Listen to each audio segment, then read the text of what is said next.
Congress you can get through your own library through interlibrary loan from this main library in the United States. You know, sometimes, Charlotte, in any endeavor, actually not sometimes, a lot of times, you have to know people or know people who can help get things done from the inside of the Library of Congress, for example. Right. Maybe there are certain people, it's like contacting any organization, only you have this other level of bureaucracy, and maybe somebody from inside the Library of Congress needs to get excited about this and help shepherd it. A lot of times makes things easier to get done, but let's suppose that it's not verified and they continue to not respond to your information requests. Right. What does that mean? Well, virtually that they're hiding the information, in my opinion. Yeah. In my opinion, that's what it is. Now, I do have the support of the man who was the chief of the Asian Division of the Library of Congress until 2008. He has endorsed my book, Secret Maps of the Ancient World, and continues to endorse me and my research. He believes that there's much evidence that Chinese did come to America at very early dates. Dr. Robert Schlock's book, Voyages of the Pyramid Builders, why was his book important and relevant and connected to the Chinese and American connection? Well, Robert Schock, in studying the pyramids around the world, got to the pyramids in Mexico and said that they are so similar to the pyramids in China that whoever built them had to have been supervised by Chinese. The step pyramids, they just look like a series of steps, and when you put pictures of them side by side, they look almost identical. But in his book, Robert Schock said that he thought that there was no evidence that Chinese had reached America. Now, in some ways, I'm probably too bold, but I contacted Robert Schock and I said, but there is evidence. There's a Smithsonian excavation that was done several years ago, and they found Chinese writing, that's Shang Dynasty Chinese writing, in that very area that he was talking about, La Venta, Mexico. And in fact, Chinese writing has been found in multiple sites in Central, South, North America, 8 different states in North America. And so Chinese writing has been found. And also there's other evidence, including the elongating of heads, which the Chinese were doing at that same era at time. The elongated heads in La Venta, Mexico are most likely related to the elongated heads in China. How does this relate to the Olmec culture? Apparently, this is a very important culture we need to know about. Okay, now to start out with, the Olmec culture is actually a name that people invented because they didn't know the name of the culture. And it's a culture that suddenly appeared full bloom around 11 to 1200 BC, had writing, it had architecture, and they have no explanation where this culture came from. Now, there is a good explanation of where it came from if they came over the seas, and at that time there was a bloodbath in China. Many people fled to sea, and they said that at that time a 250,000 people disappeared from China, never came back, and they're not sure where they went to. Well, you know, if you look, okay, they could have ridden the currents across to the Americas. They could have settled here, had their culture here. So that's where I believe that the Olmec came from. Now, you talk about that current in your book. There's a huge current in the ocean. Talk about that. Okay, the current, which is some people call the Japan current, is actually a warm current. It goes up beside Taiwan, then it goes beside Japan and comes over the Pacific Ocean. It's actually a circle, so it's a gyre or a circle. And this current is 62 miles wide and half a mile deep. It's an enormous current.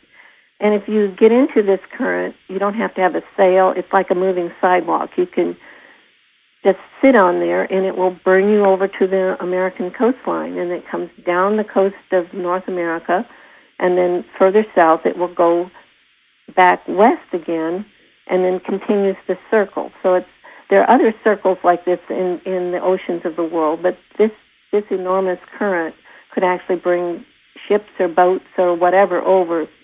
And like I said, you don't even have to have a sail. It could have even been a raft in this current. Is this what is coined the Great Conveyor?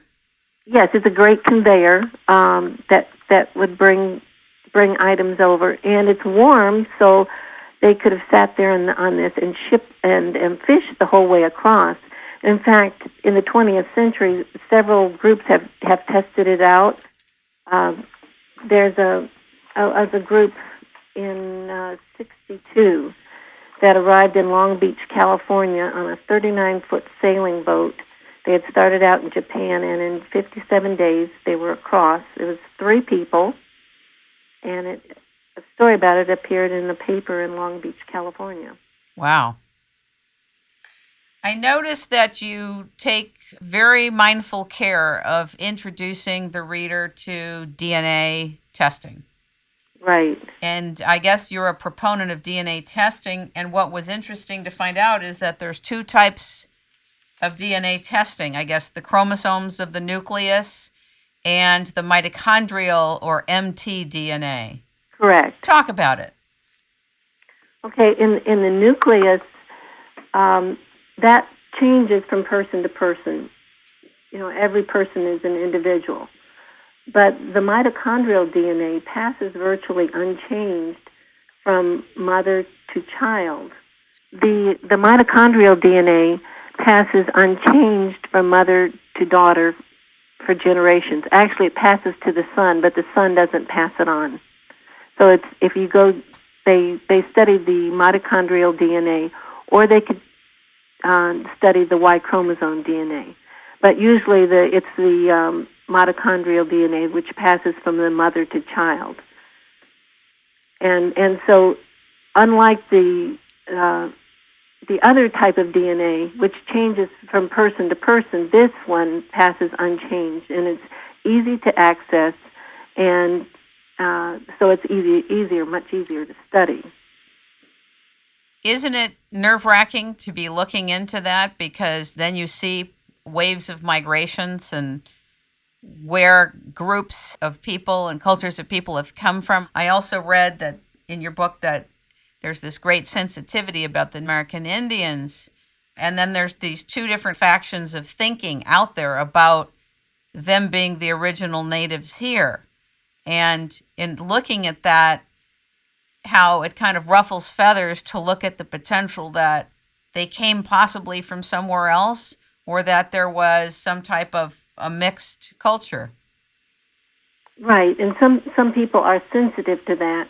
But I think that if we want to be academically honest, we would accept DNA if it was a relative of ours who had been murdered and we were trying to find who did it. If we would accept that DNA as conclusive evidence. So I think that we should accept the DNA if it's drawn in a culturally acceptable way, or if it's done, not to prove a crime, but if it's done in a way that the person donated it themselves, that we should accept that DNA and what it shows. And the DNA that has been tested of Native Americans, and they've tested over it's up to 200 tribes now, that does show that they come from Asia. Now, there are 4 main haplogroups of these people. What's a haplogroup? Haplogroups. They divide DNA into different divisions. And not everyone in Asia has these same haplogroups, and they've named them A, B, C, and D. But the Han Chinese do have all 4 of those haplogroups. Now, there is a very small percentage, less than 1% of the Native Americans have the X haplogroup. And X haplogroup is found in Europe, Eastern Europe, but it is also found in northern China. Is this the work you quoted by Dr. Simone Southerton? Yeah, Simon Southerton. Yeah, Simon Southerton, Losing a Lost Tribe. Have you read it? Yes, I have. Is that the essence of, is it a study or?